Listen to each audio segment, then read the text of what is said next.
Fame and fortune will not protect you from attacking those most vulnerable in our communities. And this is an absolute testament to that commitment. No matter what color shirt we wear, or who we are, or where we're from, we will find out who you are.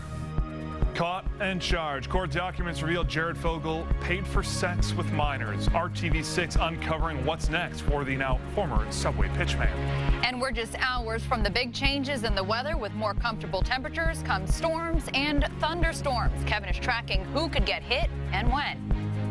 And we continue to keep a very close eye on the forecast out there. But first, that breaking news we've been following all day in the case against Jared Fogle. That's absolutely right. Let's straight out to Call 6 investigator Rafael Sanchez. He is live at ISP headquarters with the latest. Rafael. Good afternoon. Jared Fogle is still facing a number of court hearings.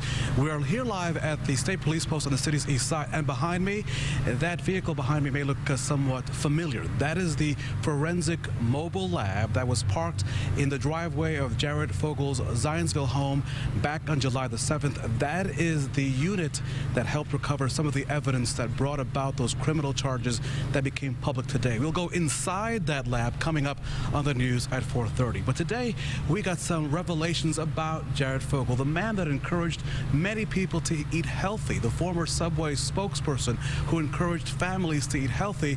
He today admitted that he was having inappropriate relationships with young girls. He says that he will get treatment for that, but outside the federal courthouse today, it was simply a media circus. A tip to state police is what led investigators to uncover the activity of Jared Fogle. The former Subway sandwich spokesman is accused of receiving child pornography involving 10 Indiana girls and engaging in sex with at least 2 girls from out of state, at the time under the age of 18. Federal prosecutors say that activity happened in New York City while Fogle was on business trips either for Subway or his foundation. Let's call this what it is. This is about using wealth, status, and secrecy to illegally exploit children. Investigators say that Fogle was aware that the former head of his foundation, Russell Taylor, was producing and sharing pornography and said nothing about it. Taylor is in custody in the Marion County Jail. Authorities also don't believe that there are other victims. Cybercrimes are hard to track and trace, as you heard. You trace evidence, the forensics involved, 47,000 emails and text messages, a lot of information to go through. But the tenacity of our investigator team behind us to be able to whittle through all that muck and mire and think about all the things they had to go through emotionally to bring this to justice said it's important that we stand here today as a team saying thank you to the community and thanking those persons who reach out to those families and put services in place for them as well. Yeah, this was a really teamwork based with Metro Police, the FBI, and State Police. The U.S. Attorney's Office telling me that if there are other victims, that the plea deal would allow them to reopen this case and file more charges if needed against Jared Fogle. Now, Fogle did not speak today when he left the courthouse after the lunch hour, but his attorney did speak. Here's what Jeremy Margolis had to say about his client. He knows that restitution can't undo the damage that he's done, but he will do all in his power to try to make it right. Jared also knows that he has a medical problem. He has already sought evaluation by a world-class psychiatrist experienced in these matters, and he will seek appropriate treatment.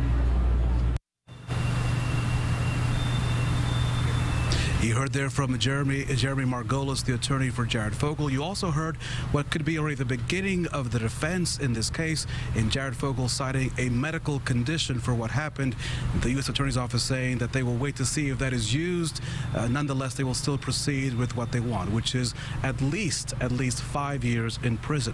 This is what Jared Fogle's family had to say. They released a statement to RTV6 today, and in part, let me read you that statement from his family. It goes to say, "Our family is shocked and profoundly disappointed in Jared's abhorrent criminal behavior, and we are very concerned for the well-being of those affected by his conduct.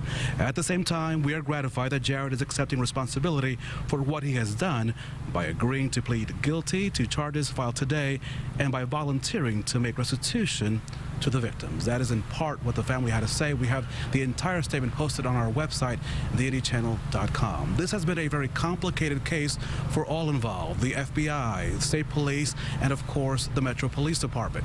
Let me just give you an idea of what they had to go through. This was really revealed to us today by the U.S. Attorney's Office, a simple demonstration of some of the stuff they had to go through. And let me just say that this is just a limited list because I could not find all the things in which they found child pornography on involving Russell Taylor and Jared Fogle. And what I mean by finding pornography, the materials that were used.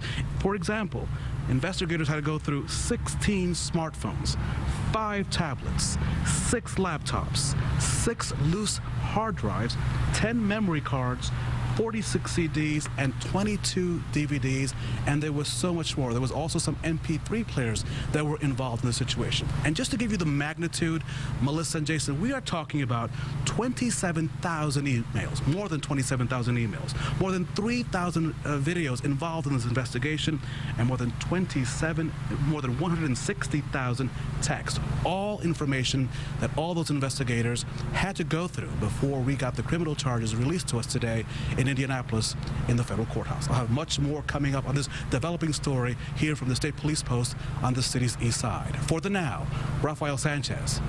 Now back to you. A lot of hard work by Rafael and all our crews out there today. Fogle's case, of course.